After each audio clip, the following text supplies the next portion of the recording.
सबसे पहले बात करते हैं पार्लियामेंट के सरमाई इजलास का आज से आगाज होने जा रहा है। अदानी के साथ साथ वक्फ बिल और उसके अलावा संभल में गुज़िश्ता रोज पेश आए वाक़े को लेकर यह इजलास के हंगामा खेज होने का इम्कान है। आज सुबह की जो इत्तलात मिल रही हैं कि अब तक की इत्तलात के मुताबिक आम आदमी पार्टी के संजय सिंह की तरफ से यहां पर राज्यसभा में रूल 267 के तहत अदानी के मामले पर मुबाहिस का मुतालबा किया गया है। कांग्रेस के एमपी मनीष तिवारी की तरफ से भी कुछ ऐसा ही मुतालबा किया गया है। सीपीएम के और राज्यसभा के रुकन जॉन बेरिटा की तरफ से भी, और यहां पर वक्फ़े सवालात के दौरान और वक्फ़े सिफर के दौरान भी एक नोटिस जारी करते हुए यहां पर मरकजी हुकूमत की तरफ से वायनाड को एक खुसूसी पैकेज जारी करने का मुतालबा करते हुए नोटिस दी गई है।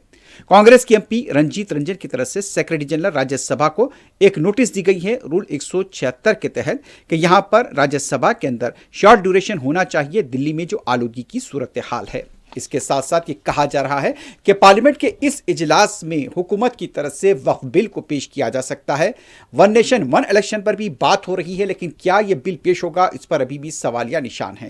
लेकिन गुज़िश्ता रोज इस सिलसिले में कुल जमाती इजलास हुआ। अपोजिशन का यह इसरार है कि यहां पर इस सिलसिले में अदानी के मामले पर बहस होनी चाहिए। अदानी के मामले को लेकर हंगामा खेज होने का इम्कान है। साथ साथ संभल में गुज़िश्ता रोज जो मस्जिद के सर्वे को लेकर जो वाकयात पेश आए, 3 नौजवानों की हलाकत हुई, उसको लेकर भी यहां पर हंगामा खेज होने का इम्कान है।